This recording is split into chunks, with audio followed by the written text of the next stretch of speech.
Notre feuilleton impressionniste pour le 150e anniversaire de la toute première exposition impressionniste continue tout au long de ce mois de juillet. Guillaume Sébastien, bonjour. Bonjour Christophe. Et Stéphane Covio, bonjour. Bonjour à tous. Alors aujourd'hui, nous allons parler de la révolution industrielle et de la modernité qui transparaît dans presque toutes les toiles, j'allais dire urbaines, citadines des impressionnistes.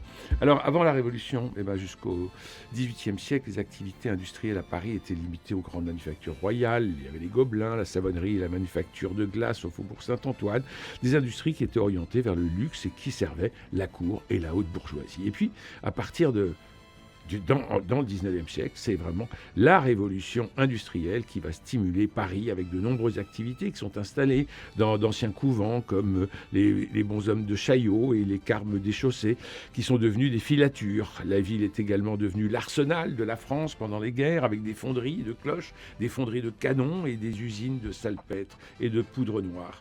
En chimie, grâce à la chimie, à partir des années 1770, on avait eu un développement qui permettait la création d'usines de production d'acide, de soude, de chlore et de gaz hydrogène. L'éclairage au gaz a également entraîné la construction d'usines à gaz dans toute la ville, marquant le paysage et puis peut-être contribuant à la pollution. Mais enfin, on n'en était pas là à ce moment-là. Et puis, il y a le réseau ferroviaire.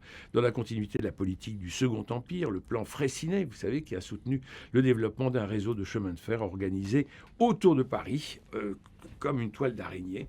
Et les voies ferrées qui étaient exploitées ont doublé entre 1875 et 1891, atteignant leur apogée historique en 1914, mais nous allons y revenir en parlant notamment de la gare Saint-Lazare. Alors, la vie quotidienne des Parisiens a changé. Haussmann est passé par là, la population a considérablement augmenté en raison de l'industrialisation, la province vient à Paris, il y a une grande venue, une grande immigration sur la ville de Paris, des nouveaux quartiers ont été construits, les rues sont animées avec des ouvriers, des commerçants, des artisans. Attention, ça va être intéressant pour Caillebotte. Qui va regarder tout ça avec beaucoup d'attention. Les immeubles haussmanniens ont commencé à façonner le paysage urbain. L'élargissement des trottoirs permet aux cafés d'installer des terrasses. Et c'est aussi l'arrivée des brasseries, qui, comme son nom l'indique, servent de la bière. Voilà, bière qui était considérée comme un breuvage de paysans, la bière qui commence à prendre ses lettres de noblesse. Elle est peinte, entre autres, par Manet, dans le coin du Café-Concert en 1878, qu'on peut voir à Londres, ou dans le Café-Concert en 1878, toujours, que l'on peut voir à Baltimore. Alors Henry James, à l'époque, écrit « Les boulevards sont une longue chaîne de cafés, chacun doté de son petit promontoire de chaises et de tables qui empiète sur la mer d'asphalte. » On va retrouver ça avec Monet au café, qui est à Winterthur, la liseuse ou la lecture de l'illustré, qui est à Chicago en 1879, le petit café de Renoir, la fin du déjeuner, qui est toujours de Renoir, qui est à Francfort, et puis la prune de Manet, où j'aime bien voir cette femme en rose qui songe avec une cigarette à la main gauche, l'absinthe de Degas, enfin, qui est une triste scène de café. Voilà un peu l'ambiance. Alors maintenant, on respire. C'est pas mal. C'est pas mal. Alors maintenant, on va aller sur les boulevards et puis on va respirer, ou plutôt on va monter vers Montmartre et nous arrivons au moulin de la Galette. Ah oui, alors, écoutez, pour ouvrir une page divertissante, un dimanche après-midi certainement, on est là en 1877 et Renoir choisit de réaliser un grand tableau, grand format. C'est un tableau ambitieux. C'est pour être bien vu, plus important que la plupart des tableaux impressionnistes. On va découvrir, grâce à son pinceau, la réalité d'un moment de divertissement à la belle saison, à Paris à cette époque-là, avec les toilettes féminines, les toilettes masculines aussi, ça se joue beaucoup dans la forme des chapeaux. On a ce tableau qui est une des œuvres majeures de Renoir. Je vais vous en parler de manière un peu plus approfondie. C'est un grand rectangle horizontal, beaucoup de bleu. Pourtant, on ne voit pas de ciel, très très peu. On a le bleu des vêtements. En fait, pas mal de vêtements sont noirs, mais c'est la couleur bleue qui est utilisée pour ça. On a du bleu sur le sol, qui est la partie ombrée du sol. Parce qu'en fait, on est en extérieur, sous les arbres. Et c'est l'été, donc il y a un feuillage. Et il y a des espaces entre les feuilles qui laissent passer la lumière. Donc on a une belle lumière filtrée dont on ne saurait pas très bien dire d'où elle vient. Mais elle est diffuse sur la totalité de la toile. Ça semble très très grand. Ça semble très très grand alors que le lieu est petit. Alors, le lieu aujourd'hui est petit, est-ce que c'est le même? C'est le même lieu. Le lieu était petit à l'époque. Bigre. Mais Renoir s'est arrangé pour ne pas nous montrer ce qui est à droite ni ce qui est à gauche. Donc ça nous donne l'impression que ça s'étend de manière indéfinie des Ah oui, deux comme côtés une de la grande toile. guinguette. En réalité, c'est un espace qui est petit. Et il nous donne l'impression que l'orchestre, qui est là-bas tout au loin, là-bas, est à peu près 50-60 mètres, ce qui, à mon avis, ne correspond pas du tout à la réalité. Mais il donne cette impression de grand espace. Et on a là, on pourrait dire, deux grandes parties dans le tableau. À droite, on a des gens qui sont attablés. Surtout on a des hommes jeunes, des garçons, et puis qui sont assis à droite, et puis on a 3 jeunes femmes qui sont à gauche. Il y en a une qu'on voit pas très bien parce qu'elle est de dos, et elle est en train de lire la carte du restaurant. Et on a 2 jeunes femmes qui sont en conversation, qui sont face à nous en fait, avec 2 jeunes hommes qui sont à droite. Ça, c'est la partie droite. Et puis à gauche, on a l'espace de danse. Avec plusieurs couples dansant, un couple majeur qui nous fait face avec une femme avec une grande robe rose et un monsieur avec un beau chapeau qui est tourné vers nous, et tout autour d'autres couples dansant. Et attention, ils sont tous aussi intéressants les uns que les autres. Alors, on va commencer par ceux qui sont à table. À table, il y a là quelque chose qui est vraiment du Renoir à 100%. C'est-à-dire que Renoir, parmi les impressionnistes, ça n'est pas le paysagiste du groupe. C'est un peintre de figure. Ce qui l'intéresse, c'est la figure humaine. Et je dirais pas tant le portrait, bien qu'il ait réalisé beaucoup de portraits, et qu'il soit un très bon portraitiste, notamment de femmes. C'est un peintre de scènes de genre, c'est-à-dire de personnes qui sont dans des activités quotidiennes. Ben là, elles sont en train de boire un verre ensemble. On a un jeune homme à droite qui est en train de regarder une jeune femme qui est à gauche. Elle n'est pas en conversation avec lui, elle est en conversation avec quelqu'un d'autre. Mais visiblement, elle exerce sur ce premier personnage une impression très très forte. Et c'est là qu'on voit vraiment le génie de Renoir pour la saisie de la psychologie. Parce que ce jeune homme lève les yeux vers cette jeune femme avec un regard très ouvert, une espèce de sourire intérieur. Il est comme fasciné par elle. Le moment est très plaisant. Et en même temps, il est en train de faire autre chose. Parce qu'on voit que ses mains sont occupées sur la table. Au premier coup d'œil, on se dit, mais que fait-il? Est-ce qu'il est en train d'écrire une lettre, un mot, quoi que ce soit? Non, ça n'est pas ça. En faisant bien attention, on se rend compte qu'il est en train de bourrer une pipe. Et Renoir a ce génie de saisir des attitudes complexes chez les personnes. Vous voyez, par exemple, là, il fait 2 choses en même temps. À la fois regardant, fasciné une personne et bourrant sa pipe. Et puis, cette jeune femme qui est en train de regarder, elle est en conversation avec un jeune homme de dos. Et il semble que la conversation soit très agréable. Elle sourit, elle est debout, alors que lui est assis. Elle le regarde avec un œil amusé, et elle a en dessous d'elle quelqu'un qui est peut-être sa petite sœur, on ne sait pas très bien. Spontanément, les gens ont l'impression que c'est sa mère, mais non, elles ont à peu près le même âge. Mais c'est-à-dire que cette jeune fille qui est en dessous est très fraîche, très charmante. Elle a des teintes beaucoup plus claires que les autres. Elle a un petit bouquet de fleurs avec elle. Elle est le milieu de la toile, en fait. Et elle est en réalité le bouquet de fleurs de la toile.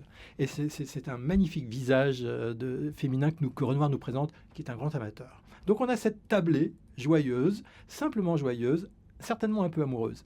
Et puis, à gauche, on a les danseurs. Alors les danseurs, c'est un plaisir de les regarder. On a l'impression que personne ne danse la même danse. On a l'impression qu'il y a des musiques différentes. Il y a un couple avec une gestuelle très raide. On a l'impression que c'est un tango. Il y a un couple enlacé, quasiment dansant un slow, ce qui n'existe pas à l'époque, mais ça témoigne davantage des sentiments qui les animent que du rythme de la musique. Elle en robe bleue avec le bras qui entoure le cou de son partenaire. Exactement. Mais avec beaucoup de tendresse. Oh là là, non seulement de la tendresse, mais regardez bien les 2 visages. Les deux têtes se touchent. Oui. Elle nous regarde et on a l'impression que lui est en train de lui chuchoter quelque chose à l'oreille et que cela réjouit beaucoup. Oui, lui baise la joue. Peut-être. Et puis alors, regardez bien, au fond, à gauche, dans l'image, il y a un couple assis sur un banc. En fait, les bancs, on repère quand on regarde le tableau que les bancs dessinent le tour de la scène. Et sont assis sur les bancs les gens qui ne dansent pas. Et eux deux ne dansent pas. Et on voit ce monsieur qui est tourné vers une dame, vers cette dame qui est sa voisine. Et en fait, elle se détourne de lui. Elle a l'air pas très contente.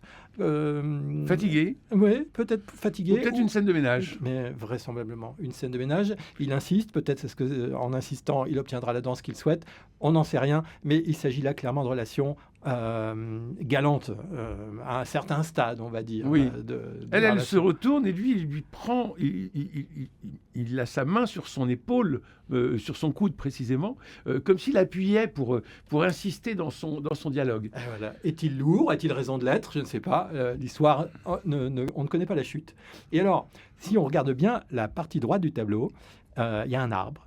Et à droite de l'arbre, il y a une jeune femme qui est appuyée contre l'arbre, tournée vers la droite. Et à gauche de l'arbre, il y a un jeune homme appuyé contre l'arbre, tourné vers la droite lui aussi. Et on peut supposer que cet homme est en train de chuchoter quelque chose à la jeune femme. Et voilà. Et elle, on la voit les yeux en l'air, on ne sait pas très bien ce qu'elle pense. Évidemment, c'est une image, il n'y a pas le son, mais on peut, voilà, on est emmené dans cette... Et lui compte fleurette, elle ne sait pas si elle doit répondre. Ah ben, c'est peut-être bien ça. Ouais, ça me plaît votre interprétation, Christophe. Et en fait, ce tableau, c'est une immense scène galante. Renoir, c'est le Watteau du 19e siècle. C'est vraiment son sujet de prédilection. On a ces scènes galantes de Watteau dans des parcs, et il y a d'autres scènes de Renoir, comme la Grenouillère, dont on dira peut-être quelques mots tout à l'heure, qui sont aussi des scènes galantes comme celle-là. Il y a, si vous faites attention, je vous parlais tout à l'heure de la tablée qui est à droite du tableau. Eh bien, les femmes ne sont pas à table. Elles sont sur la piste de danse, séparées de la table par un banc. C'est assez remarquable en réalité. Je pense que le tableau nous parle de la séparation entre les hommes et les femmes et du désir de rapprochement entre les hommes et les femmes. Et finalement, le lieu du rapprochement ultime, c'est la piste de danse. Je pense que socialement, à l'époque, c'est l'endroit où les corps peuvent se toucher de manière parfaitement légitime. Alors, dans l'autre espace du tableau, à droite, au contraire, elles sont séparées soit par un arbre, soit par le banc. Voilà, quelques éléments pour continuer à réfléchir à ce beau tableau qui est un exemple d'impressionnisme c'est un parfait exemple du mouvement de travail sur la lumière et de ce que la touche impressionniste, c'est-à-dire la touche vibrante, l'aspect non fondu des touches les unes avec les autres, contribue à cette espèce d'animation joyeuse et lumineuse de la composition. Merci Stéphane Covio, parce que c'est vrai qu'il faut regarder ce tableau. Je ne saurais que trop vous encourager de réécouter le commentaire de Stéphane Covio. Surtout d'aller le voir. En regardant, tout en regardant le tableau, soit directement à Orsay, soit en regardant sur vos smartphones le bal au moulin de la Galette. Parce que ça vous permet de mieux comprendre tout ce que nous dit avec beaucoup de clarté Stéphane Covio. Merci infiniment. Vous vouliez rajouter quelque chose, Guillaume Sébastien? Non, mais j'écoutais Stéphane avec beaucoup d'intérêt. Je me disais, là on parle de ce mouvement d'impressionnisme donc, qui naît, qui est nouveau, qui est moderne. Donc effectivement, qu'est-ce que la modernité? C'est la nouveauté, mais c'est surtout la liberté. Et quand Stéphane nous décrit ce tableau, ces gens qui figurent, on les sent extrêmement libres. Et donc ce mouvement, si on peut l'appeler comme ça, de l'impressionnisme, ce sont un mouvement de grande liberté, de paradoxe aussi. Moi, je suis surpris parce que là, on parle d'une scène urbaine, on parle de scènes qui ont lieu à Paris. Et effectivement, l'impressionnisme les peintres impressionnistes ont peint des scènes industrielles ou de la vie moderne. On va parler peut-être des gares, des gares de Monet, mais aussi des immeubles parisiens. Donc ce sont des vues extrêmement urbaines, modernes, mais aussi ils se sont intéressés à la nature. Ils ont peint les bords de la Seine. Ça, c'est la semaine prochaine. Voilà.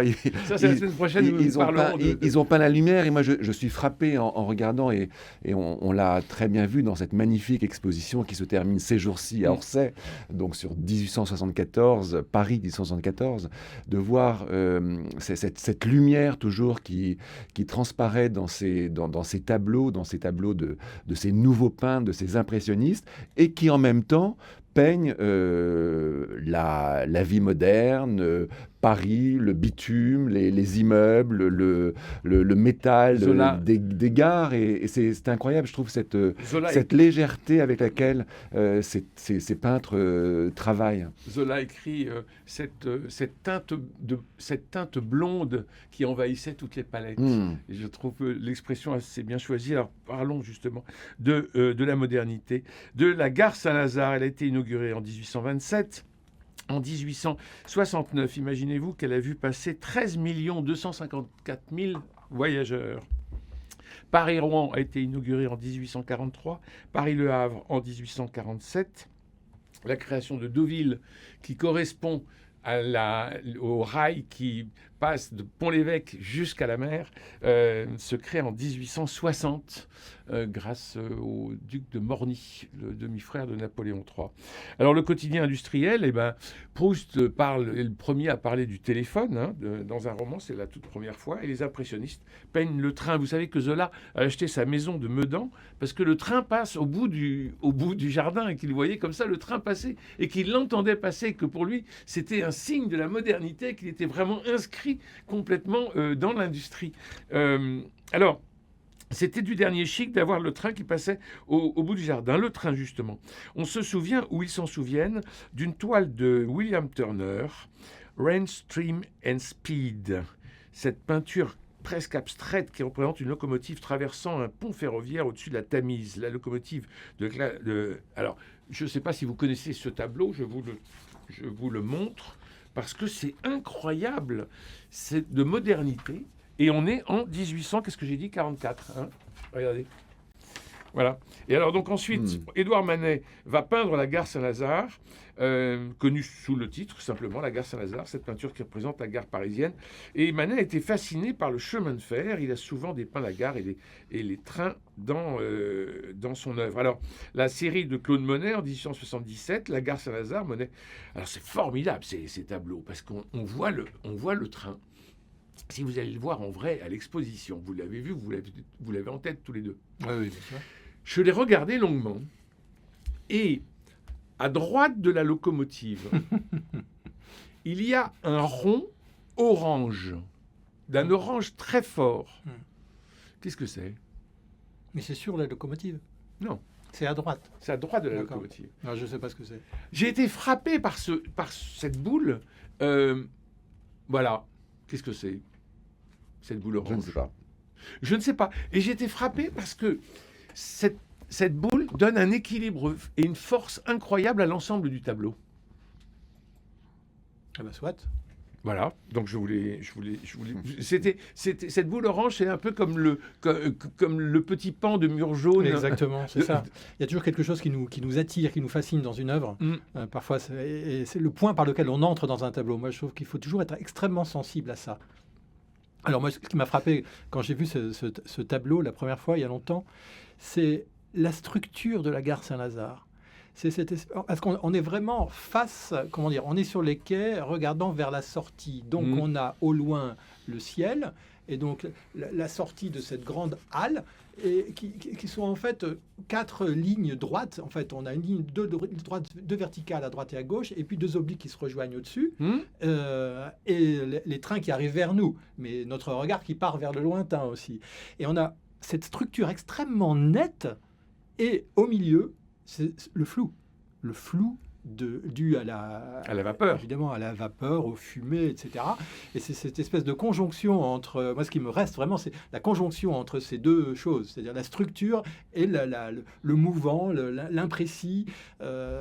Parfois, évidemment, on ne comprend pas très bien ce qu'on voit. On a vraiment besoin de discerner, l'œil pénètre petit à petit et comprend, et on va finir par comprendre ce que c'est que ce point orange, rassurez-vous, mais peut-être pas avant la fin de l'émission. Si on parle de couleurs, moi ce qui me frappe dans ce tableau, et c'est toujours pour revenir je trouve, à ce très grand paradoxe où ces impressionnistes peignent effectivement la vie industrielle et en même temps de façon extrêmement poétique. Oui. C'est la fumée, la couleur de la fumée, donc qui sort de la cheminée de cette locomotive, et cette fumée est bleue. Elle est bleue comme le ciel. Est-ce que vous avez déjà vu de la fumée bleue? Non. Non, moi jamais. La fumée des gitanes. Ah oui, c'est vrai, peut-être. Voilà.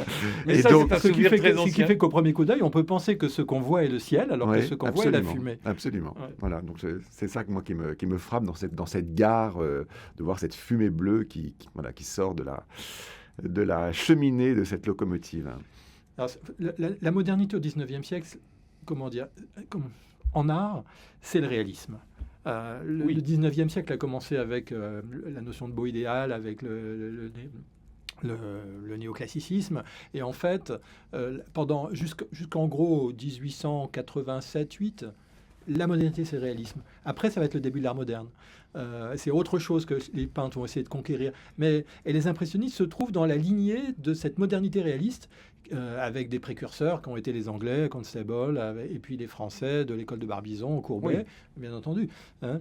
Et ils font avancer le réalisme avec un travail particulier, avec une technique particulière, avec un goût pour certains sujets, comme on évoquait, et un goût pour tout ce qui est l'effet de la lumière sur le réel. Et puis ça va... Et ils vont continuer sur cette lignée-là, alors que d'une certaine manière, d'autres avant-gardes vont survenir de manière contemporaine et vont ouvrir la peinture dans d'autres directions, à partir de l'école de Pont-Aven, et puis des gens comme Van Gogh, comme Cézanne, comme plein d'autres, et puis le néo-impressionnisme, qu'on évoquera, je pense, dans une émission prochaine. Oui, alors il y a un autre point, il nous reste quelques minutes, un autre point, c'est la femme. La femme est extrêmement présente dans le courant impressionniste. Alors certes, on a Berthe Morisot, qui est la seule peintre... non, il y a aussi Marie Cassatt, évidemment. Mais la représentation des femmes, on n'a pas les nus classiques. On a des femmes qui sont habillées, en situation, toujours dans une situation domestique, un salon, une chambre, ou dans une situation féerique et bucolique, dans les champs, mais cette présence féminine est extrêmement forte et extrêmement gracieuse. Ça me paraît être assez... Comment dire ? C'est assez nouveau, non ? Alors, est-ce que c'est nouveau ? Ça, je ne sais pas, parce que, vous voyez, au XVIIIe siècle, la femme est très présente aussi comme sujet de peinture, et même avant.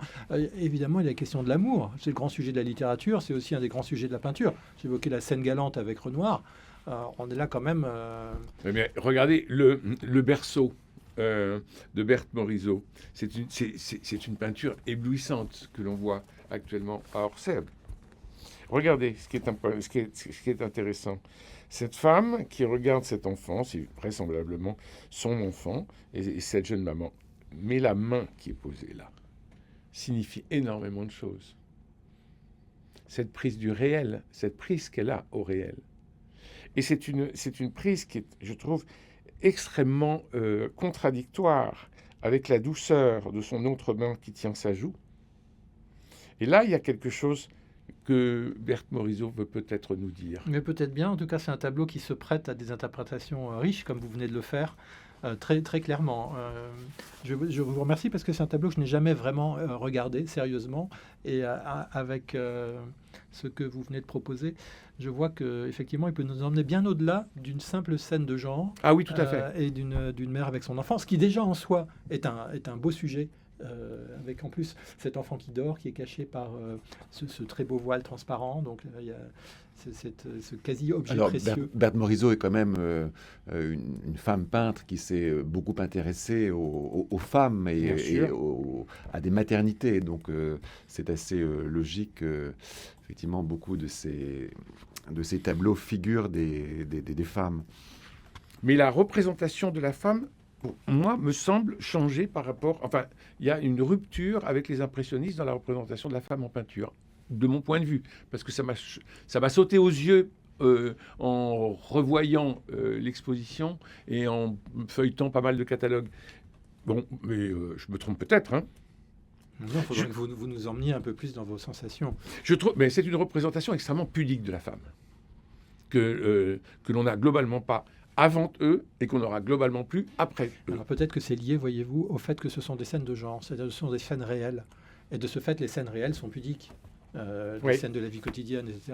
Alors que le déjeuner sur l'herbe. Ben oui, mais c'est pas une scène réelle, le déjeuner sur l'herbe de Manet. C'est justement, ça donne l'impression du réel, alors qu'on est dans quelque chose de totalement incompréhensible. Oui. De fantasmer, finalement. De fantasmer, ou en tout cas... Oui, il y a vraiment... le déjeuner sur l'herbe de Manet, on n'a pas fini d'écrire sur ce tableau, tellement, en réalité, il est insaisissable. Dans sa complexité, dans sa... Qu'est-ce qu'il est en train de nous montrer. Enfin, il y a des pistes très, très vastes d'interprétation de ce qu'il nous propose. Et Zola a une interprétation formidable dans son roman L'œuvre, où finalement on s'aperçoit que le pauvre Claude Lantier avait été trahi par l'un des peintres. qui avait fait le déjeuner sur l'herbe. Voilà, c'était une petite pique de la part de Zola. Merci infiniment à vous deux, Guillaume Sébastien et Stéphane Covio. Merci Cédric Cobat pour la réalisation, François Dieudonné, Philippe Malpeuch, Camille Meyer, Faustine Cléry pour la réussite technique de notre entretien. Demain, c'est mardi,